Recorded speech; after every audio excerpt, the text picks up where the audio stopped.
Doamnelor și domnilor, bună ziua! Într-o perioadă în care jurnaliștii din întreaga lume se confruntă cu amenințări tot mai mari, de la hărțuire juridică și abuzuri în mediul online până la închisoare și exil, sprijinul internațional pentru media independentă a devenit mai important ca niciodată.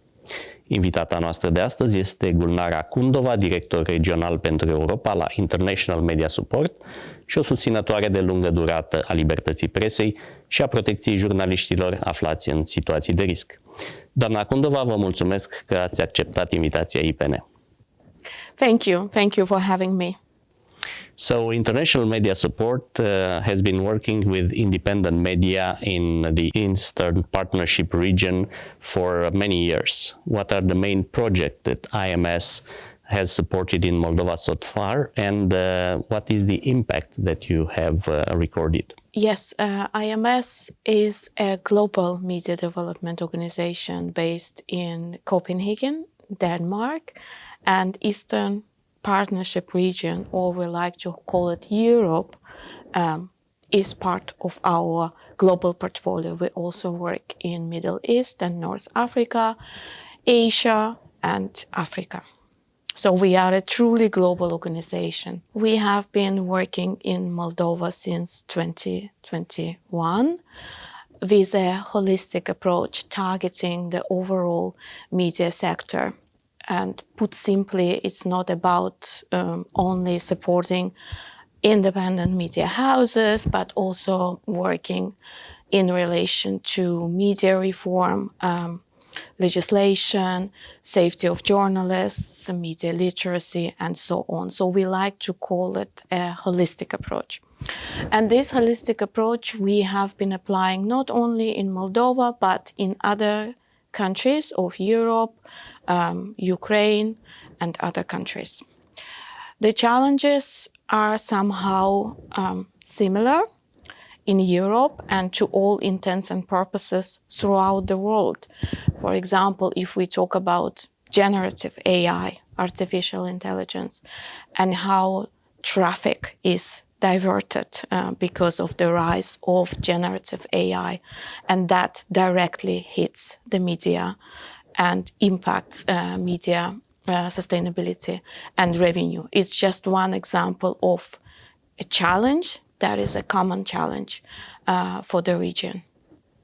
Based on your work with the journalists here in the region, what are the biggest challenges that Moldovan journalists face, and how do this compare with other Eastern Partnership countries?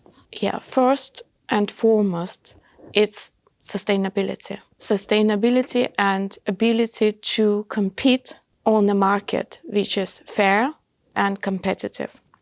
We are also in full appreciation of the economic situation, that it's difficult also for media in Moldova to reach out to businesses.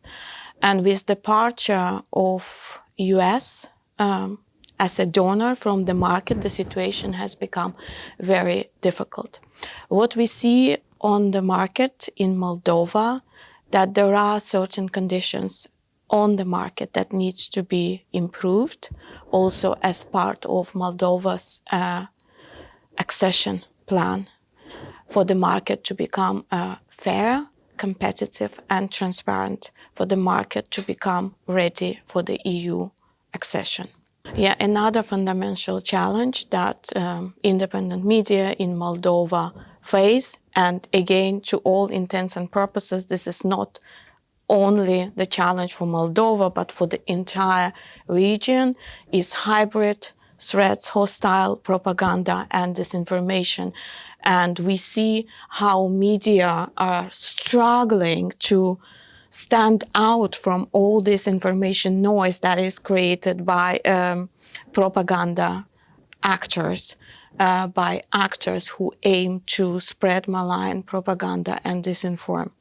And here I must commend our partners in Moldova, including your media, for working 24/7 defending Moldovans' information space and promoting a healthy, responsible public debate, which is a an important factor for democratic development and EU accession. You have programs for journalists at risk. What types of support are currently available? And can journalists and media organizations from Moldova apply for these opportunities? So IMS is a global organization, and as we implement programs globally in various regions, we learn from our partners, we innovate together with our partners, and we learn new methods. The methods that can be replicated and applied from one region to another. So what we could offer to our Moldovan partners, media partners, but also state actors and civil society actors, is methodologies that have been developed in other parts of the world, also in Europe. It's new methods of fighting disinformation and hostile propaganda. It's the methods of running a newsroom, editorial workflows, like different methods, how you approach managing newsrooms. It's also crisis preparedness, how a newsroom can be crisis ready with crisis management plan in place.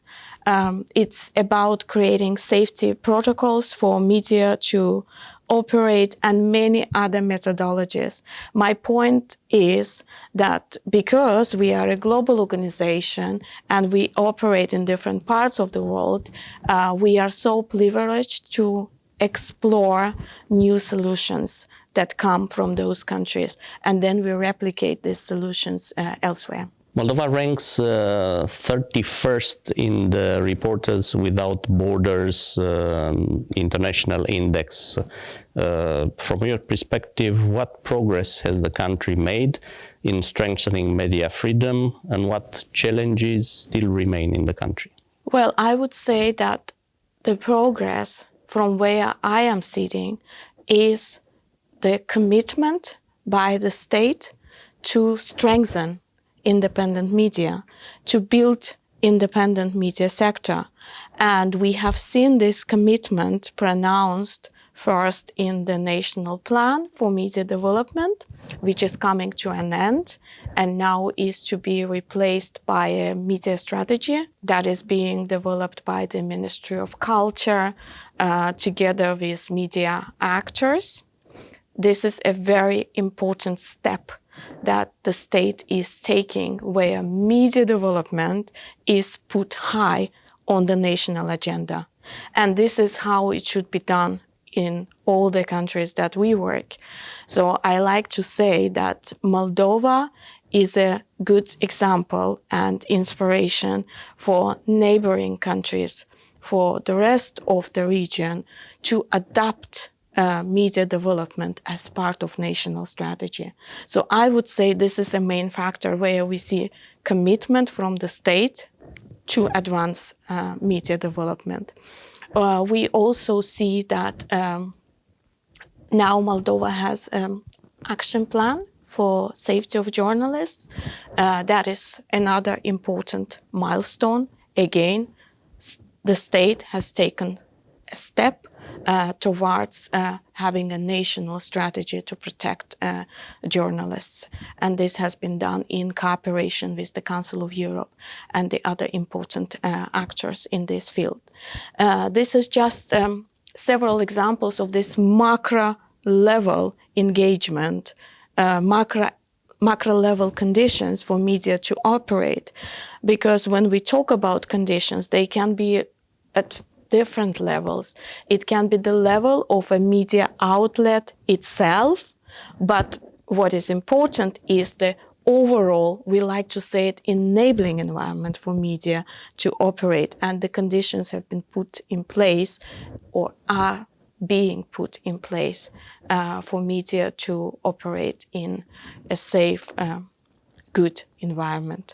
Of course, there are challenges that remain, and we are aware of those challenges, but that's why we are here as IMS, where we are working together with our partners, media houses, civil society organization, and state actors to advance media independence and media freedom in Moldova. If we are talking about challenges for journalists, disinformation, online harassment, and digital surveillance are becoming more and more sophisticated. How is IMS helping journalists build resilience against these type of threats? Well, IMS understands safety across three dimensions. We are talking about physical safety, psychological safety, and digital safety. And as an organization, again, with global experience, where we can learn from one country to another, we have developed methodologies in relation to safety of the newsroom. And here, for example, in Moldova, we are offering a comprehensive training package to our partners on crisis preparedness. And here it's about digital safety, physical safety, but also psychological safety. Looking ahead, what are IMS's priorities for Moldova? Are there any new programs or initiatives that journalists or independent media should expect in the coming month? Well, IMS is committed to what we like to call localization, meaning our priorities are not something that we define in Copenhagen. Our priorities are dictated by the needs on the ground in countries we work.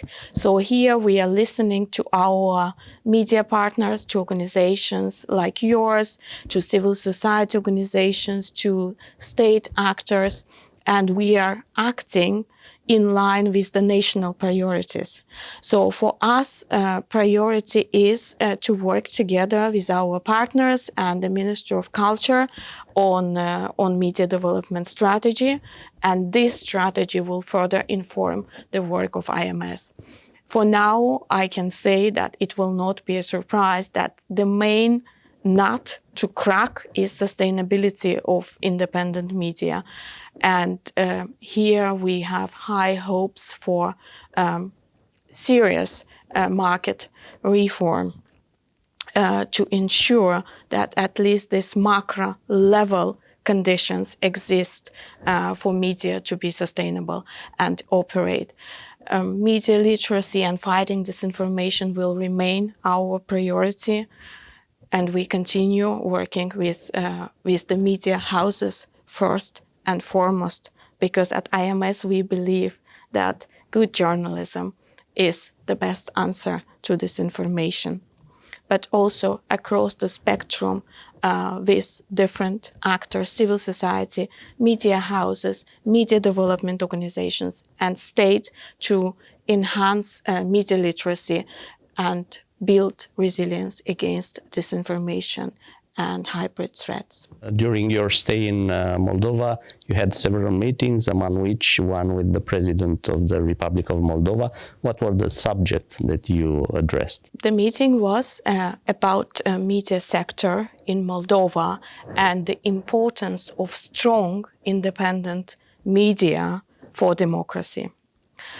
We have heard directly from Madam President a strong commitment to sustaining and improving, strengthening independent media sector and media reform. And we have heard directly from Madam President that media is so important for democracy. As you know, Moldova is advancing on its way to the European Union. What role can international partners such as IMS play in strengthening independent journalism and building a more resilient sector? What I can say, it's a huge job. The whole EU accession, it's a huge job for Moldova. If we look back and we look at countries like Croatia, for example, during their accession period, there was much less to fulfill in relation to media reform. But now when we look at media reform, so it's not only audiovisual code, it is also EMFA, European Media Freedom Act.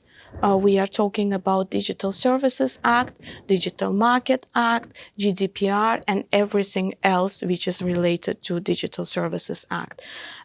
So when we look at the EU acquis, we see that there is a big package to fulfill. So it's a big job for the state and for the media and civil society in Moldova to do towards the accession. And here the role of international non-governmental organizations and international and regional organizations, like, for example, Council of Europe, is very important. It's very important that there is international technical assistance, international support, international best practices coming in as the country is on its steady path towards the accession. Doamna Akhundova, vă mulțumesc foarte mult pentru acest interviu și pentru faptul că ne-ați împărtășit din experiența și din perspectiva dumneavoastră. Thank you very much for having me. Thank you.